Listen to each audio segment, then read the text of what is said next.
कोई भी व्यक्ति किसी भी तरह का काम हाथ में लेगा और जब उसके पास एक नया आइडिया होता है, काम करने का तरीका होता है, कोई हवा बेचकर, कोई पानी बेच करके, कोई राख बेचकर।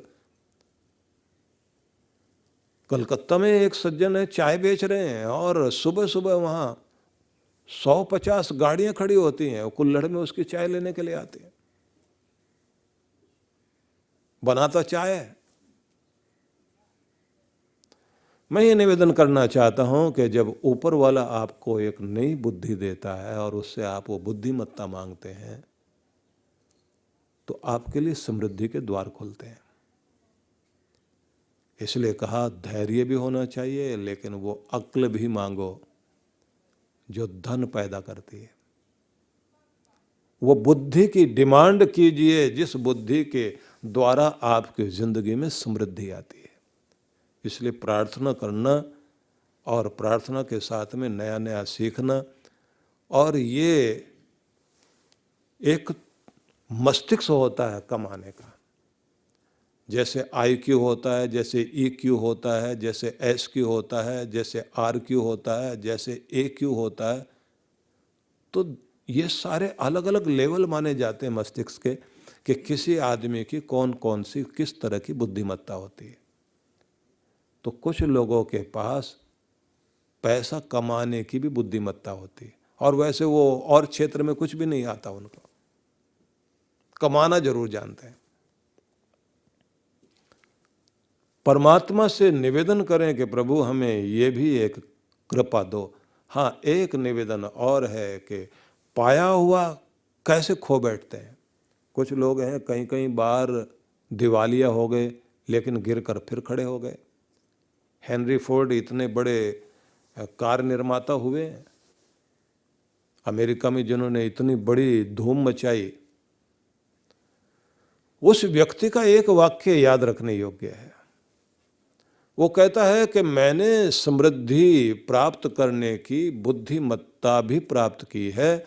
अगर कोई मेरा सब कुछ धन छीन ले और मुझे मेरी टीम दे और अवसर दे,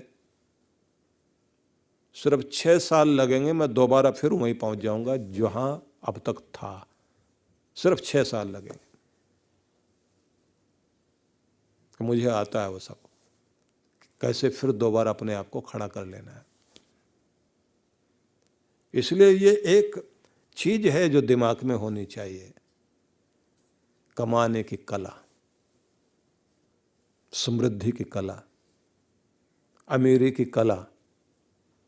अमीरी की कला भी और कौशल भी, युक्ति भी, बुद्धिमत्ता भी। ऐसे लोगों के पास बैठिए, सीखिए, जिन्हें कमाना आता है, कमाने के तरीके जानते हैं, और फिर वो भी समझना चाहिए कि कब कमाकर व्यक्ति खो बैठता है। कल हम लोग इस पर भी चर्चा करेंगे।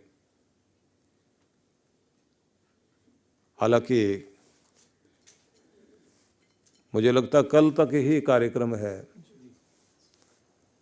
तो कल इस पर भी चर्चा करेंगे कि कब हम सब कुछ पाकर खो बैठते हैं और उसके कारण क्या होते हैं। लेकिन 2 शब्द और रह गए हैं। 4 की व्याख्या मैंने की है, अब 2 और हैं, शक्ति, पराक्रमः। शक्ति चाहिए,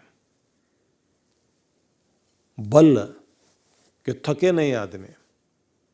वैसे तो देखा जाए जब कमाने की लत पड़ जाती है ना किसी को,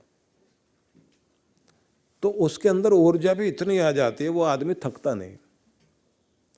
कमाने निकलने के लिए जो लोग लगन वाले हो जाते हैं, उनको उनकी जिम्मेदारियां जगाती हैं, उनको घड़ी का अलार्म नहीं जगाता, ये ध्यान रख लेना। हमें और आपको तो अलार्म जगाता है ना, उन्हें अलार्म नहीं जगाता, उनको उनकी जिम्मेदारियां जगाती हैं और उनका कर्तव्य उनको जगाता है। आखिरी शब्द है पराक्रमः। जो पराक्रमी है, जूझना जानते हैं, परिस्थितियों को तोड़ना जानते हैं, कहते हैं बस वहां देवी माता सहायता करने के लिए आती है कि तुम हो लायक और तुम्हें शिखर पर पहुंचाना और तुम पर कृपा करना मेरा कार्य है। मैं तुम्हें आशीष देती हूँ कि तुम फलो फूलो और तुम उन्नति करो। परमात्मा का दिया हुआ जीवन बहुत ही अनमोल है और अनेक अनेक संभावनाओं से युक्त है। देखने वाली बात है कि ये परमात्मा का प्रसाद, इसे प्रसन्नता से गुनगुना कर जीने की कामना करें या मुंह लटका कर जीने की कामना करें, ये हमारे ऊपर है।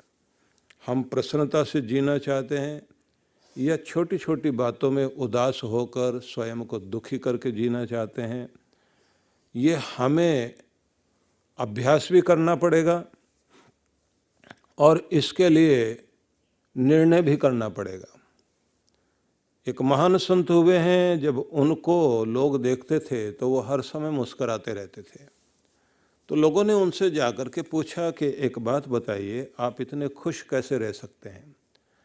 उन्होंने कहा कि जैसे ही मैं जागता हूँ तो शीशे में अपने आप को देखकर कहता हूँ कि एक अवसर आज फिर जीने का मिला, एक दिन आज फिर सामने है। तो अपने आप को देखकर मैं कहता हूँ क्या इरादा है? आज का दिन चिंता करते बिताना है, दुखी होकर बिताना है, मुस्कुराकर बिताना है, खुश रहकर बिताना है? निर्णय कर लो। तो अंदर से आवाज़ आती थी कि दुखी होकर क्यों जीना, मुस्कुराते हुए क्यों नहीं जीना, आनंदित रहकर क्यों नहीं जीना? तो फिर विचार आता था कि रुलाने वाले तो आएंगे, सिर दर्द पैदा करने वाले आएंगे, उदास करने वाले भी मिलेंगे तुम्हें, तो भी सोच लो क्या इरादा है। फिर मैं अपने अंदर से आवाज़ उठाता था कि दुनिया मेरी मुस्कुराहट छीनने आएगी, उदास करने आएगी, मुझे चिंतित करने के भी लोग प्रयास करेंगे, लेकिन मैंने निर्णय कर लिया, मैं खुश रहूँगा, प्रसन्न रहूँगा, मुस्कुराते हुए रहूँगा और कुछ भी हो हर स्थिति में अपनी मुस्कुराहट का दिया बुझने नहीं दूंगा। कि ये मैं हर रोज़ करता हूँ। और सुबह निश्चय करने के बाद जैसे ही कोई ऐसी स्थिति आती है, मुझे लगता है कि उदास किया जा रहा है, तो फिर मैं अपने अंदर से आवाज़ उठाता हूँ कि देखो दिया बुझाना चाह रहे हैं, मुस्कराओ। और उसके साथ मैंने आदत डाल ली मुस्कराते रहने की, खुश रहने की। मैं भी यही कहना चाहता हूँ, मुस्कुराहट में, प्रसन्न रहने में आपको समृद्धि भी मिलती है, स्वस्थ भी रहते हैं। और समृद्धि का मतलब भी यही है, धन का मतलब भी यही है कि जिससे आपको खुशी मिले। अगर आप खुश हैं तो आप अमीर हैं, और अगर आप दुखी हैं तो यही तो गरीबी है। अगर आप अपनी ज़िंदगी से संतुष्ट हैं तो मानना चाहिए कि हम अपने जीवन में संपन्न हैं, प्रभु की कृपा है। और अगर हमारे पास धन भी बहुत है लेकिन उसके बाद भी हम दुखी होकर के जी रहे हैं, तो मानना चाहिए कि हमारे जीवन में उदासी आ जाने का कारण कुछ भी रहा हो, लेकिन इसी को दरिद्रता मानते हैं, इसी को गरीबी माना जाता है। कहा जाता है ना कि 9 महीने में भगवान ने मनुष्य के शरीर की रचना माँ के गर्भ में कर दी। मनुष्य 9 महीने के बाद उत्पन्न होकर धरती पर आता है, 90 वर्षों तक जीना सीखता है कि कैसे जीना है। 90-100 साल तक उसको यही पता नहीं लग पाता कि ऐसे जीना था या वैसे जीना था। गुरुजन जो हमें सिखाते हैं, उनकी शरण में रह करके हम लोगों को अपने आप को बहुत एक्सपर्ट लोग, विशेषज्ञ लोग, अच्छे चिंतक लोग, अच्छे लेखक लोग, अच्छे अनुभवी लोग, उनके द्वारा दिए गए विचार बिंदुओं के अनुसार अपने जीवन को खुश रहने की हमें चेष्टा करनी चाहिए। उनके निर्देशों पर फिर हम अपने प्रयोग करें जीवन पर। जंगली पौधे की तरह हम कैसे भी बढ़ जाएं, बेतरतीब बढ़ जाएं, झाड़ झंकाड़ बन जाएं, इस तरह से जिंदगी को नहीं बनाना चाहिए। इसलिए कहा जाता है, आए एक ही घाट से, आए एक ही देश से, उतरे एक ही घाट, हवा लगी संसार की तो हो गए 12 बाट। ये संदेश बड़ा अद्भुत है कि परमात्मा के धाम से एक ही जगह से आए थे और एक ही घाट उतरे। मतलब हम सब लोग जो है परमात्मा के धाम से आए और एक घाट उतरे। एक घाट मतलब पृथ्वी ग्रह पर हम आकर हमारा जन्म हुआ। अब पृथ्वी ग्रह पर हमारा जन्म हुआ तो उसके बाद में आगे जो कहा ना, हवा लगी संसार की हो गए 12 बाट।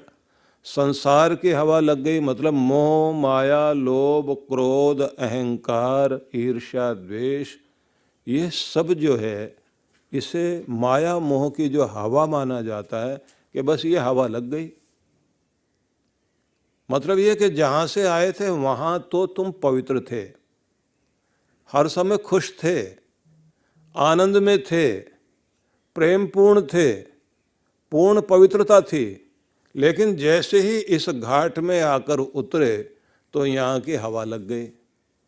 लोग कहते हैं ना, आजकल भाषा चलती है ना कि इसको हवा लग गई है। अब हवा लग गई मतलब किसी ने अपने रंग में रंग लिया, किसी ने अपने वातावरण में इसका दिमाग खराब कर दिया। तो हवा लगी संसार की मतलब संसार की हवा कौन सी? माया मोह ममता वात्सल्य तो चाहिए, वात्सल्य चाहिए जीवन में, लेकिन वात्सल्य मोह ना बन जाए, आसक्ति ना बन जाए। प्रेम चाहिए जिंदगी में, लेकिन वो ऐसा पक्षपात ना बन जाए कि आप न्याय करना भूल जाएं। आपके जीवन में बुराई को हटाने के लिए रोष चाहिए, लेकिन वो भयंकर क्रोध ना बन जाए। आपके जीवन में वह वस्तुओं का संग्रह करना, अपने धन को संभाल कर रखना, वो गुण तो होना चाहिए, लेकिन वह लोभ ना बन जाए। अगर वो लोभ बन जाता है तो लोभ जो है पाप का बाप माना जाता है कि इसका कहीं अंत नहीं है। क्रोध की भी सीमा रेखा है, काम की भी सीमा रेखा है। काम क्रोध की सीमा रेखा, लोभ की सीमा रेखा नहीं है। जितना भी आप कमा लेंगे, जितना भी जोड़ लेंगे, कम ही नजर आएगा। और कमाल ये है कि अपनी सेहत का समय भी लोभ के चक्कर में आप पैसे में ही लगा देंगे, लालच में लगा देंगे, नींद को भी खराब कर लेंगे। अपने घर के प्रेम को, अपने बच्चों का हक भी आप उठाकर सिर्फ लालच के चक्कर में ऐसे लगा दोगे कि आपको ना अपनी सेहत का ध्यान, ना अपने परिवार का ध्यान, ना अपने खाने का ध्यान, ना अपने मनोरंजन का ध्यान, आपको वक्त का भी ध्यान नहीं रहेगा। लोभ इतना भयंकर रूप है। तो कहते हैं ये हवा लग गई। हवा लगी संसार की हो गए 12 बाट। और उसके बाद क्या हो गए कि हम बिखर गए। जो हमारी शक्तियाँ थी खो गई, अलग थलग पड़ गए। जो हमें संसार से मिलना चाहिए था, दुनिया में आकर जो हम यहाँ समृद्ध और खुशहाल आनंदपूर्ण जीवन जीते, तो वो सब कुछ बिखर गया। इसलिए जीवन तो परमात्मा ने दिया, जीना कैसे है ये व्यक्ति सीखता रहता है। पाँव परमात्मा ने दिए, अब ये हमारे पाँव मंदिर की तरफ जाएंगे, अच्छाई की तरफ जाएंगे, शुभ की ओर जाएंगे, या फिर गलत तरफ जाएंगे, ये तो हमारे ऊपर है। इनके द्वारा हम कुछ शुभ करेंगे अपने हाथों के द्वारा, या फिर इनके द्वारा अन्याय करेंगे। हमारा दिया हुआ शरीर, उसका उपयोग हम कैसे करेंगे, ये तो हमारे ऊपर निर्भर करता है। इसलिए भगवान से, भगवती से प्रार्थना कीजिए कि हमें सुमति मिले।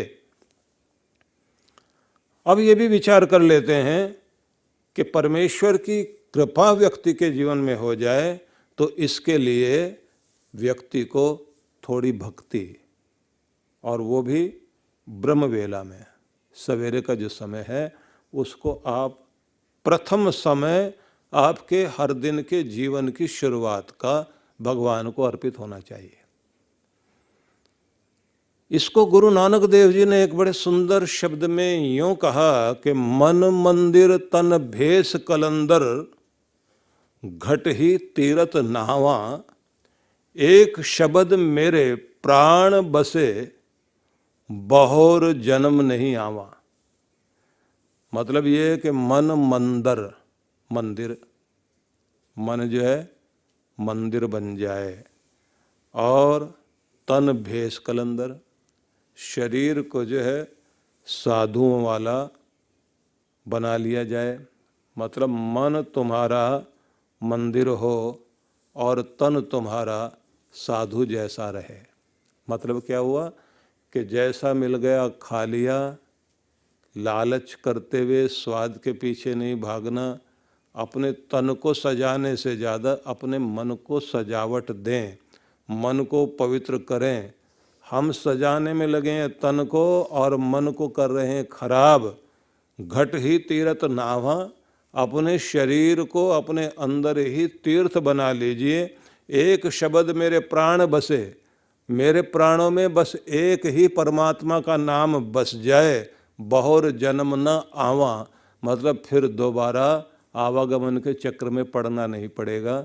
व्यक्ति को एक तो परमात्मा के नाम से जुड़ जाना चाहिए, दूसरा मन को सजाने पर हर दिन ध्यान दें कि मन को गंदा ना होने दें, और तन को जो है उस पर इतना ध्यान न दिया जाए, मतलब उसको सजाने में, उसके लिए और स्वाद में इतने मत पड़ जाओ कि तुम जो है संसारी हो करके जीने लग जाओ, दुनिया में इतने पागल हो जाओ कि तन को सजा रहे हो, मन को नहीं, व्यवहार को ठीक नहीं कर पा रहे हो। बाहर आभूषण बहुत अच्छे पहन रहे हो, आप सोचते हैं अच्छी ड्रेस पहनने से आप जेंटलमैन बन जाएंगे, लेकिन व्यवहार आपका गंदा है। चेहरा सजाने पर बहुत ज़्यादा ध्यान दे दिया, लेकिन आपके बर्ताव में विशेषता नहीं है, तो ये ध्यान रख लीजिए आपके चेहरे से लोग थोड़ी देर प्रभावित होते हैं, आपका प्रभाव असली तो व्यवहार है। जिनका व्यवहार अच्छा है वही दिलों में बसते हैं। इसलिए मैं ये निवेदन करना चाहता हूँ कि एक तो भगवान की भक्ति और एक सुंदर व्यवहार ये जीवन में आए तो कृपा रहती है। दूसरी बात हमें और ध्यान रखनी चाहिए, जो हमारे ग्रंथों में एक कहानी प्रचलित है जो प्राचीन समय से कही जाती है। हम लोग जब छोटे थे तो वो कहानी सुना करते थे, जिसका सार ये है कि लक्ष्मी माता और नारायण प्रभु दोनों बैठे बैठे बातचीत कर रहे थे, तो उनकी वार्ता में एक बात आई। नारायण भगवान ने कहा कि इस दुनिया का कल्याण होता है प्रभु की शरण में आने से, क्योंकि वहीं सारी सुख संपदा और वहीं पर उनका प्रेम, उनका आनंद और उनका कल्याण बसा हुआ है। और लोगों में देख रहा हूँ कि लोग जो है दुख पड़े तो भी भगवान का नाम लेते हैं, कुछ चाहिए तो भी भगवान का नाम लेते हैं, परेशान हो जाए तो भगवान की तरफ आते हैं, धन्यवाद करना हो तो भी आते हैं। अच्छी बात है, लोगों का ध्यान भगवान की तरफ जा रहा है, मंदिरों में भीड़ लग रही है, तीर्थों में भीड़ लग रही है। तो ये लगता है कि कलयुग में भी प्रभाव भक्ति का बढ़ रहा है। लक्ष्मी माता ने कहा कि प्रभु ये लोग जो है, जो भी आते हैं, ये आपको प्रेम करने वाले लोग नहीं हैं, ये आपको चाहने वाले लोग नहीं हैं, ये आपको नहीं चाहते, ये आपसे कुछ चाहते हैं। भगवान को चाहना अलग चीज है और भगवान से कुछ चाहना अलग चीज है। भगवान को चाहो तो जिससे आदमी प्यार करता है उसको देने की कोशिश करता है, उससे कुछ लेने के लिए नहीं जाता। और जो लोग मतलबी लोग होते हैं वो ये कहते हैं प्यार का दिखावा करो, जो लेना है वो अपना मतलब निकालो और चलो आगे। इन लोगों को तो उपयोग करने की, यूज करने की आदत पड़ गई। नारायण प्रभु बोले ऐसा कैसे? बोले आप संसार को समझ नहीं पा रहे हैं, आप ही ने तो संसार को संदेश दिया ना, जो उपनिषदों में है, जो वेदों में है। हिरणमयन पात्रेण सत्यश्चापिहितम मुखम, ये दुनिया जो है चमकीले पदार्थ से ढकी हुई है और सच उसके कहीं अंदर है। तो सच को उघाड़ कर देखेंगे तो कुछ और नजर आता है, बाहर जो दिखाई देती है वो तो चमक दिखाई देती है। नारायण प्रभु बोले तुम्हारी बातें रहस्यमयी हैं,